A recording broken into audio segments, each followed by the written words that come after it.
주시기 바랍니다. 장관님 고생하십니다. 저는 학교 통일교육에 대해서 여쭤보겠습니다.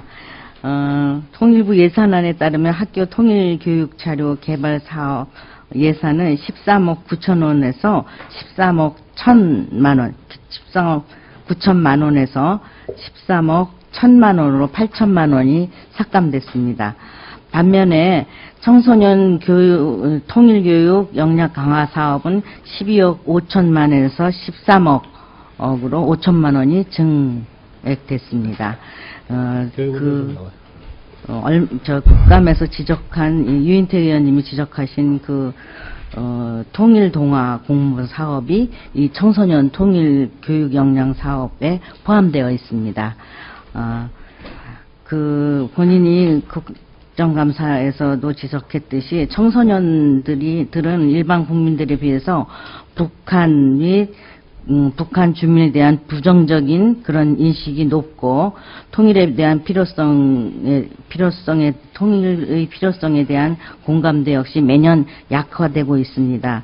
그런데 통일부가 제출한 예산안에 따르면 통일동화 공모사업의 전년도와 동일한 1억 8천만 원을 편성하고 있습니다. 통일동화 공모사업 등과 같은 이벤트성 사업보다 학교의 통일교육 강화에 우선적인 관심과 예산 편성이 필요하다고 봅니다. 장관님 어떻게 생각하십니까?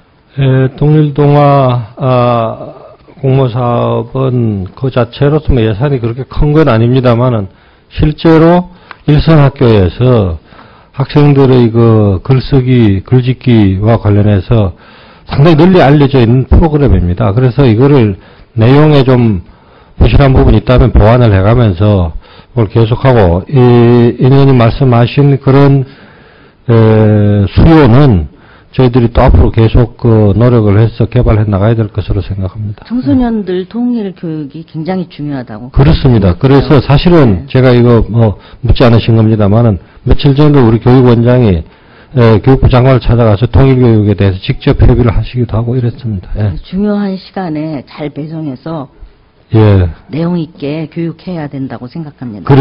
좀 아주 공감입니다. 꼭 그렇게 하겠습니다. 민주평통 사무처장님께 여쭤보겠습니다.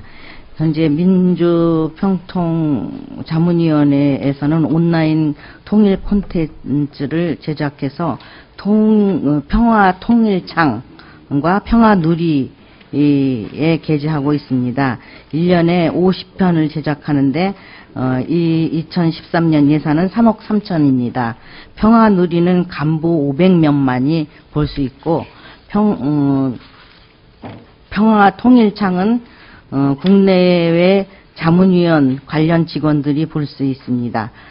온라인 통일 콘텐츠는 자문위원들이 통일 역량을 강화시키는 사업입니다. 현재 국내의 자문위원이 2만여 명 된다고 보는데 평화 통일창에 가입되어 있는 자문위원은 6,000명에 불과합니다. 그리고 이용률도 또한 저조합니다. 그 원인과 대책에 대해서 처장님께서 어떻게 생각하시는지 견해를 묻고 싶습니다. 온라인 통일 콘텐츠 사업은 이제 2010년에 처음 생겼습니다. 그래서 2010년에 이제 월 평균 이용률이 33%, 작년에 41%, 올해 현재 48%로 올라가고 있긴 하는데 이제 위원들이 2년마다 또 좀 바뀌고 또 그래서 조금 이 온라인상의 접근에 한계가 있는 것 같습니다. 그래서 앞으로 여러 가지 회원관리 운영 시스템을 좀 개선하고 보완해서 다양한 인센티브를 또 제공하고 각종 행사 시에 공동 시천 등을 통해서 이용 확대를 노력을 하겠습니다. 그리고 또 제작 내용하고 이런 제작 방식 등을 면밀히 분석해서 예산 낭비가 되지 않도록 최선의 노력을 다하겠습니다. 예산 낭비하시면 안 되죠. 그렇습니다. 다음에는 남북 청소년 교류센터에 대해서 장관님께 여쭙겠습니다. 통일부는 2011년에서 2014년까지 경기도 연천군에 총 526억 원을 들여서 남북 청소년 교류센터를 건립 중이며 현재 용지 보상을 절반 정도 완료한 것으로 알고 있습니다. 청소년 교류는 남북 교류가 가장 활발했던 민주정부 10년 동안에 총 14건에 불과해 한 해 평균 2건도 되지 않았습니다. 특히 이명박 정부 5년 동안에 청소년 교류는 2008년 단 2건에 불과하고 2008년 10월 평양에서 열린 남북 유소년 축구 선수단 상호 교환 경기 이후 4년째 중단 상태입니다. 현재 연천군에 추진 중인 남북 청소년 교류센터는 본래의 사무국장과는 달리 제2통일교육원 또는 청소년 안보교육원으로 활용될 가능성이 매우 높습니다. 이에 대해서 장관님 어떻게 생각하십니까? 우리 정청래 의원께서도 또 번 저한테 지적을 해주셨고, 또 다른 의원님들도 이게 실제로 청소년 교류 사업이 활발하게 전개될 수 있을 것이냐에 대해서 여러 가지 우려를 해주셨는데, 사실 이런 일은 오늘 안 돼 있다고 해서 우리가 앞으로도 안 하겠다 이렇게 말할 수가 없는 것입니다. 지금 말씀하셨듯이 2011년에 시작해서 4년에 걸쳐 사업하면은 2015년에 나가야 이게 개관이 되는 그런 겁니다. 그리고 제가 장관에 와서 실제로 교류는 많지 않았습니다만 그 수요 자체는 인천시나 서울시 지방자치단체들뿐만 아니라 또 체육협회나 무슨 음악 단체나 이런 데서 굉장히 수요가 많습니다. 그래서 앞으로 남북관계가 개선되고 또 통일 준비가 좀 확실히 진전이 된다면 이 수요가 아주 상당히 클 것으로 생각하고, 또 이 일반 연수 시설을 사용하기 어려운 점은 이게 남북 청소년 모임이기 때문에 여러 가지 보안이나 또는 여러 가지 관련된 문제들이 있어서 독자적인 공간을 갖는 건 매우 중요하겠다 이렇게 생각합니다. 다만 이제 이것이 교류가 협력이 덜 없을 때는 어떡하겠냐. 그럴 때는 우리 청소년들의 통일교육이나 또는 직능교육이나 이런 것에 활용해서 말하자면 활용도가 떨어지지 않도록 하는 보완 조치도 할 수 있을 것입니다. 그래서 이것은 의원님들께서 많이 걱정을 하시지만은 그만큼 또 통일부에서도 심혈을 기울여서 이 일이 잘 될 수 있도록 노력을 하겠습니다. 그러니까 좀 걱정만큼 또 지원해 주시면 감사하겠습니다. 예.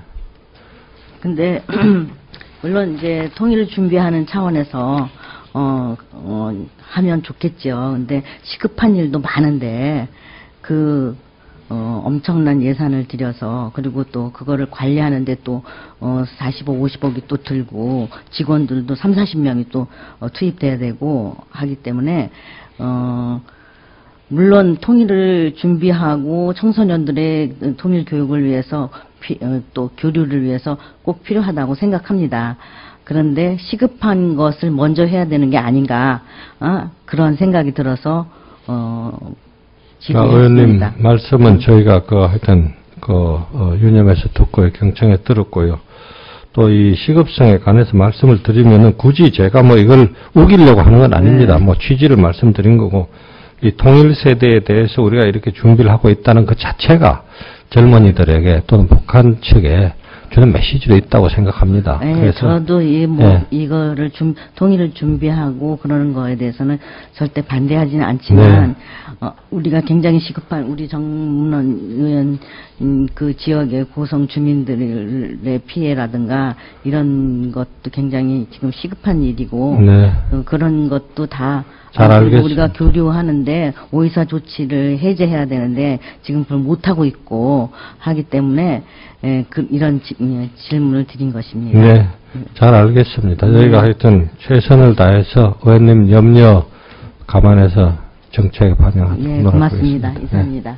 네, 인재근 의원님 수고하셨습니다. 다음은 1차 질의 마지막으로 우리 존경하는 유인태 의원님 질의해 주시기 바랍니다.